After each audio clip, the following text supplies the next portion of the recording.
देश भर के तमाम मेडिकल कॉलेजेस में प्रवेश के लिए आयोजित परीक्षा नीट का परिणाम घोषित हो चुका है और उदयपुर के तमाम ऐसे युवा जो इस परीक्षा में बैठे थे और अपने परिणाम का इंतजार कर रहे थे, वो अपने परिणाम के साथ इस वक्त खुशियां मना रहे होंगे जिनके अच्छे परिणाम रहे हैं, और जिनका परिणाम इसमें शायद विजेता का नहीं रहा है, वो अगली बार की तैयारी कर रहे होंगे, अपने रास्ते तलाश कर रहे होंगे, क्योंकि ऑप्शंस की कमी नहीं है, विकल्पों की कोई कमी नहीं है। और नीट का परिणाम उदयपुर सिटी के लिए अच्छा रहा है और ऐसे नौजवान भी हैं जिन्होंने शहर का गौरव बढ़ाया है। हमारे साथ उदयपुर शहर के 2 ऐसे नौजवान हैं जो नीट की परीक्षा दे चुके थे और परिणाम का इंतज़ार कर रहे थे और परिणाम आ गया, तो उनके दोस्तों, परिवार और गुरुजनों के लिए बहुत खुशी का मौका था ये। ख़ास करके उदयपुर शहर के लिए बहुत खुशी का मौका था कि उदयपुर शहर का गौरव बढ़ा है। हमारे साथ मोहम्मद आज़म कैफ हैं जो अखिल भारतीय स्तर पर 236वीं रैंक हासिल की है और जिनकी कैटेगरी में रैंक 17वीं रही है। और एक और युवा हमारे साथ में है, श्रीकांत दीक्षित, जिनकी अखिल भारतीय स्तर पर 150वीं रैंक है और कैटेगरी रैंक जिनकी 109वीं है। आप दोनों का बहुत बहुत स्वागत और खूब सारी बधाइयाँ आप दोनों को भाई। मोहम्मद आज़म कैफ, बधाई आपको खूब सारी। कैसा महसूस हो रहा है? मुझे बहुत अच्छा लग रहा है इस बात को। जब रिज़ल्ट आया था तो मैं एकदम शॉक रह गया था और जितना मैंने एक्सपेक्ट करा था उससे उसके बराबर ही मिला और बल्कि उससे कुछ ज़्यादा ही मिला। और इसका सबसे पहले मैं श्रेय मेरे पेरेंट्स को देना चाहूँगा, दूसरा मेरे टीचर्स को, और इसमें मेन चीज़ का मैंने फोकस करा अपने आप को भी श्रेय देंगे थोड़ा बहुत? बिल्कुल बिल्कुल। हाँ, क्योंकि परीक्षा आपने लिखी है, पढ़ाई आपने की है, श्रेय आप पेरेंट्स को दे रहे हैं, बहुत अच्छी बात है, टीचर्स को दे रहे हैं, वो भी बहुत अच्छी बात है, लेकिन कुछ श्रेय तो आपका भी है। बिल्कुल बिल्कुल। वो मेहनत, 2-2.5 साल की मेहनत तो वो भी है साथ में। मजाक की बात है, क्योंकि एक सपोर्ट सिस्टम बहुत ज़रूरी है। और श्रीकांत, आप भी हमारे साथ में 150वीं रैंक अखिल भारतीय स्तर पर और 109वीं रैंक कैटेगरी में, बड़ी उपलब्धि है। उदयपुर गौरवान्वित है आपकी इस उपलब्धि से। कैसा महसूस हुआ आपको? जी, पहले तो रैंक देखकर मुझे काफ़ी अच्छा लगा था, लेकिन हाँ, वैसे ये अच्छी रैंक है, लेकिन फिर मैंने देखा कि शायद थोड़ा और अच्छा मैं कर सकता था, लेकिन बाकी बच्चों के भी इससे कुछ कम रैंक भी आई है, तो पूरे तौर पे देखे तो मैं इससे काफ़ी खुश हूँ और मुझे लग रहा है कि जितनी पढ़ाई मैंने की थी वो अच्छी गई सब। जी, जिस तरह की आपने पढ़ाई की, मेहनत की, उसका फल मिला। और एक सपोर्ट सिस्टम की बात कैफ ने भी अभी की थी, तो आपको ऐसा लगता है कि ये बहुत ज़रूरी है? और तभी हम जब भी अपनी सफलता अर्जित होती है हमें, तो उसका श्रेय हम सिर्फ अपने ऊपर नहीं लेते हैं। जैसे आपने पढ़ाई की और एग्ज़ाम आपने राइट किया है तो आपको श्रेय है ही, लेकिन एक बड़ा जो श्रेय होता है वो आपके परिजनों को, आपके गुरुजनों को, मित्रों को, सबको होता है। तो आप किस तरह से अपनी सफलता को बांटते हैं? जी, मेरी सफलता में मतलब मेरे जितने भी टीचर्स थे उनका काफ़ी बड़ा उनका योगदान रहा, क्योंकि जैसा कई बार होता है हम बच्चों के साथ कि हमारा कोई टेस्ट जैसे ख़राब हो गया तो हमारे टीचर्स हमको फिर मोटिवेट करते हैं कि आप इससे अच्छा कर सकते हैं। हमारे माता पिता हमें रोज़ ये बताते हैं कि आप इससे अच्छा कर सकते हैं, कि आप में क्षमता किस बात की है। इसके अलावा हमारे दूसरे जो क्लास के बच्चे हैं वो भी हमें और मोटिवेट करते हैं। हमारे पीयर प्रेशर जिसे कहते हैं हम, कि वो हमें और ज़्यादा अपना बेस्ट देने के लिए हमें मोटिवेट करते हैं। तो ये मतलब सफलता में इसका एक बहुत बड़ा योगदान है। और बिल्कुल बिल्कुल सही कह रहे हैं आप। इसकी स्ट्रेटजी बहुत इम्पॉर्टेंट होती है। तो ये कब ख्याल आया? आप दोनों से मेरा बारी बारी से सवाल है, मोहम्मद आज़म कैफ से भी और श्रीकांत आपसे भी। आपके मन में डॉक्टर बनने का कोई सपना था या फिर अचानक तय हुआ? आपने किसी को देखा, कोई आपके रोल मॉडल थे? और दूसरा, कब से आपने इसकी स्ट्रेटजी, रणनीति बनानी शुरू की, बताएं। जी, पहले तो मेरे रोल मॉडल मेरे भैया डॉक्टर मोहम्मद आसिफ है, उदयपुर RNT के एसोसिएट प्रोफेसर है। तो उनको मैं 5th क्लास से देखता था, तो मेरे में भी जगह के डॉक्टर बन के सेवा करेंगे। स्टेथोस्कोप लगाए हुए और सफ़ेद चोगा पहने हुए आप देखते तो आपको लगता है कि हाँ, मुझे भी ऐसा बनना है। बिल्कुल बिल्कुल। और लेकिन क्या वजह थी एक कि आपको डॉक्टर ही बनना था? कुछ आपको लगता था कि हमारे हाथों में अगर भगवान शिफा देता है तो बहुत अच्छी बात है, आप किसी को ठीक करते हैं, दुरुस्त करते हैं, किसी को जीवन दान दे सकते हैं, इससे बढ़िया कोई चीज़ संतोषप्रद हो नहीं सकती, ये आपके मन में था? हाँ बिल्कुल बिल्कुल। मतलब डॉक्टर की जॉब में रेस्पेक्ट, दुआ और मनी तीनों चीज़ आ जाती, तो ऐसी कोई जॉब ही नहीं है, इसलिए मैंने सेलेक्ट करी। और श्रीकांत, आपके मन में क्या, आपके परिवार में कोई डॉक्टर था? किसको देख के आपने डॉक्टर बनना तय किया था? मतलब मेरे परिवार में वैसे तो और कोई डॉक्टर है नहीं, तो सब इंजीनियर्स ही हैं। तो जब मैंने मतलब 9th-10th अपनी कर रहा था तो मैंने देखा कि बाकी सब तो इंजीनियरिंग ही कर रहे हैं और मेरे पास मुझे लगता है कि दो ही ऑप्शन थी, इंजीनियरिंग या मेडिकल की। तो मैंने मतलब तब से ही 11th-12th की एनसीईआरटी पढ़नी शुरू कर दी बायोलॉजी की, थोड़ा बहुत ऐसे ही तैयारी करनी शुरू कर दी मेडिकल की। तो उसके बाद मुझे लगा कि मेडिकल लेना ही शायद अच्छा ऑप्शन रहेगा। बिल्कुल। आपने कई सारे ऑप्शंस को वे किया, तोला, और उसके बाद लगा कि ये ऑप्शन आपके लिए बेहतर है। आप दोनों से बारी बारी से पूछता हूँ। श्रीकांत, पहले आपसे पूछूंगा कि इसमें तैयारी बहुत इंपॉर्टेंट होती है और तैयारी किस तरह से की जाए, ये रणनीति आपकी कैसी रही? खास क्या आपने खुद ही डिवाइस की थी और किस तरह से आपने पढ़ाई की? कितने घंटे आप पढ़ते थे? कौन से सब्जेक्ट को कितना वेटेज देते थे?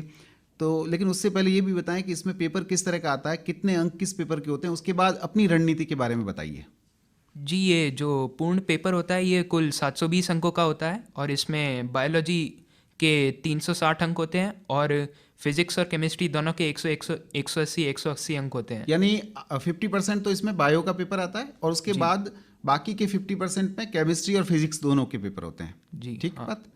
तो नेचुरली क्या वेटेज भी बायो को ज़्यादा देना चाहिए पढ़ाई के दौरान, या फिर सबको बराबर देना ठीक रहता है? स्ट्रेटेजी क्या रही आपकी इसमें? जी, मुझे लगता है कि मतलब ये अलग अलग छात्र पर डिपेंड करेगा कि वो इसे कैसे करना चाहता है, क्योंकि कुछ बच्चों की जैसे फिजिक्स केमिस्ट्री अच्छी होती है तो वो बायोलॉजी पर ज़्यादा ध्यान दे सकते हैं, लेकिन कई मेडिकल के छात्र ऐसे भी हैं जिनको बायोलॉजी तो बहुत आराम से समझ में आ जाती है लेकिन फिजिक्स केमिस्ट्री में उन्हें दिक्कत होती है थोड़ी, तो वो फिजिक्स केमिस्ट्री को ज़्यादा ध्यान देते हैं। लेकिन मतलब तीनों सब्जेक्ट को हम किसी को भी इग्नोर नहीं कर सकते हैं, तीनों सब्जेक्ट पे हमें ध्यान देना है। जी। और कैफ, आपकी किस तरह की रही रणनीति? रणनीति में तो जैसे इक्वल्स टाइम देता था मैं सारे सब्जेक्ट को और प्रैक्टिस जितनी हो सकती थी उतनी करता था। पर्टिकुलरली फिजिक्स केमिस्ट्री के सेक्शन में जो न्यूमेरिकल्स आते थे उनकी डेली प्रैक्टिस करता था और बायो को मल्टीपल टाइम्स रिवाइज करता था। तो कंटेंट बेस्ड जो होता था वो मेरा बायो में अच्छा खासा हो जाता था और न्यूमेरिकल्स के लिए मैं सेपरेट टाइम बनाता था उसको करने के लिए। इसमें क्या सब्जेक्ट वाइज आपकी जो अप्रोच थी वो डिफरेंट थी? भाई जैसे बायो है तो बायो आपको कई बार रिवाइज करनी पड़ती है या फिर उसको समझना पड़ता है। फिजिक्स जो है वो रिवाइज करने की जगह आपको उसके अंदर उतरना पड़ता है। केमिस्ट्री के साथ किस तरह की अप्रोच रही? हर सब्जेक्ट को किस तरह से आपने तैयार किया, इसका थोड़ा सा खुलासा आप कीजिए। देखिए, अगर अपन सबसे पहले बायो की बात करें तो उसमें जो 11th-12th की एनसीईआरटी आती है उसके ऊपर स्टिक रहना पड़ता है, मतलब उसके स्टेटमेंट्स और उस पर खूब ध्यान देना पड़ता है बजाय कि दूसरी बुक्स का प्रेफर करें। तो सबसे पहले प्रेफर करनी चाहिए एनसीईआरटी 11th-12th की, उनको अच्छी तरीके से थॉरो रीडिंग करनी पड़ती है। और उसके अलावा अगर केमिस्ट्री की बात करें तो केमिस्ट्री में जो फिजिकल केमिस्ट्री होती है उसमें न्यूमेरिकल पार्ट के लिए आपको मैक्सिमम प्रैक्टिस करनी होती है। बाकी कंसेप्चुअल जैसे कुछ और पार्ट हो गया ऑर्गेनिक और इनऑर्गेनिक, उसके लिए आप आपके नोट्स को करेंगे तो भी सफिशिएंट रहेगा। और अगर अपन फिजिक्स की बात करें तो उसमें तो सिर्फ होल एंड सोल प्रैक्टिस के ऊपर ही, जितना स्पीडली आप क्वेश्चन सॉल्व करोगे उतना आपका वहाँ पे जल्दी पेपर हो जाए। फिजिक्स जो है उसकी कॉन्सेप्ट में उतरना पड़ता है, तो अगर कॉन्सेप्ट के लेवल पे मामला थोड़ा डावाडोल हो तो किस तरह से आदमी तैयारी करेगा? तो उसके लिए सबसे पहले अपन को पूरे फिजिक्स के सारे चैप्टर्स को पहले बांटना चाहिए और देखना चाहिए कि कहाँ पे कंसेप्चुअल प्रॉब्लम हो रही है। उसके लिए जहाँ पे भी कंसेप्चुअल प्रॉब्लम हो रही है उसके मल्टीपल क्वेश्चंस उसी पर्टिकुलर टॉपिक के सॉल्व करके आप उसको इरेडिकेट कर सकते हो मिस्टेक को। बिल्कुल। एक जो इसमें फैक्टर होता है धैर्य का, पेशेंस रखना पड़ता है, क्योंकि आपको ईयर लॉन्ग स्टडी करनी पड़ती है, बल्कि कई बार तो आप 10वीं क्लास से स्टडी इसकी शुरू कर देते हैं, तैयारी शुरू करते हैं।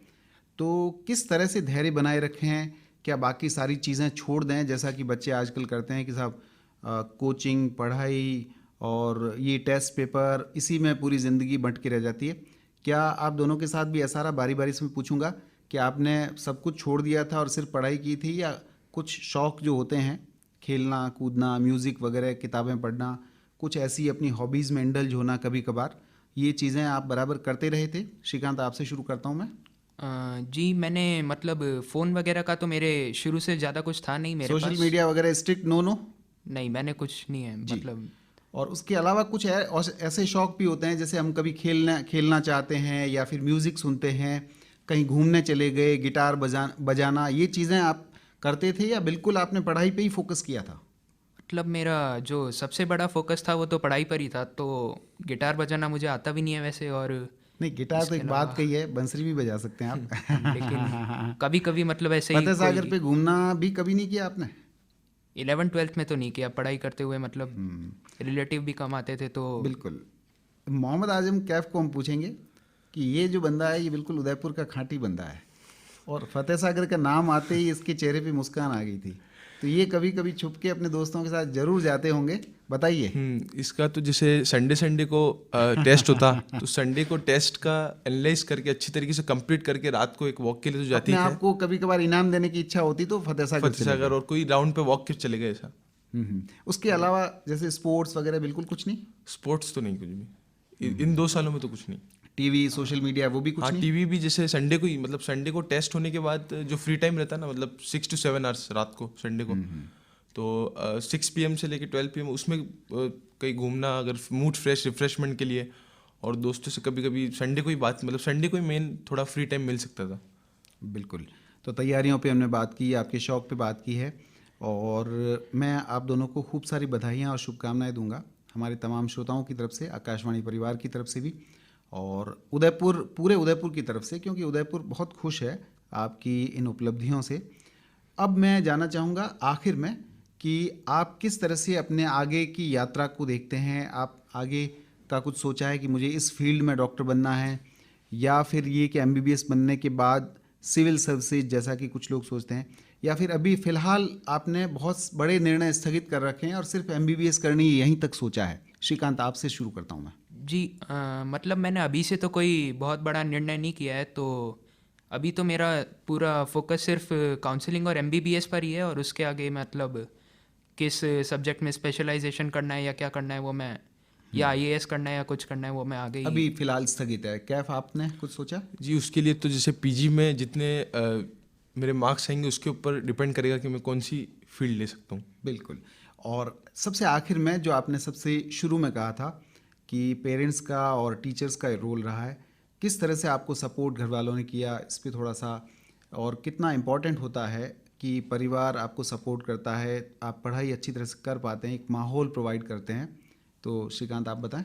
जी, मतलब मेरे जो परिवार वाले हैं उन्होंने तो मुझे काफ़ी ज़्यादा सपोर्ट किया। कभी भी मतलब जैसे कोई बाहर का कोई रिलेटिव हमारा उदयपुर में है भी नहीं, लेकिन कोई बाहर का आदमी नहीं आया घर पे, तो बाजार वगैरह के काम थैली लेके आपको कभी नहीं भेजा? नहीं, कभी नहीं। सब्जी लेके आओ, ये नहीं? कभी नहीं?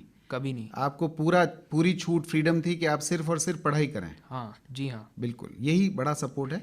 हाँ। और क्या आप किस तरह से देखते हैं अपने जी, परिवार के जैसे सपोर्ट को? जनरली मैं लेट नाइट स्टडी होती थी तो पापा भी मेरे साथ जग जाया करते थे, और कुछ भी जैसे एक्स्ट्रा कुछ फूड आइटम्स होते तो रात को भी प्रिपेयर कर लेते थे। तो यही ऐसे ही बहुत आपके बड़ी, पापा आपको बना के देते थे वो? बिल्कुल बिल्कुल, अच्छा। रात को लेट नाइट स्टडी तक चलती, इसलिए उस टाइम में वो मेन सपोर्ट रहा। बिल्कुल बिल्कुल। तो बहुत बहुत बधाई आप दोनों को, आपकी पूरी परिवार को खूब सारी बधाई हमारी तरफ से, और आप खूब नाम रोशन करें, अपने परिवार का, शहर का किया है जिस तरह से नाम, और देश में एक बहुत अच्छे डॉक्टर आप में आपकी गिनती हो। बहुत शुक्रिया आपका, आप दोनों का आने के लिए, और भविष्य के लिए खूब सारी शुभकामनाएं आपको। शुक्रिया। धन्यवाद।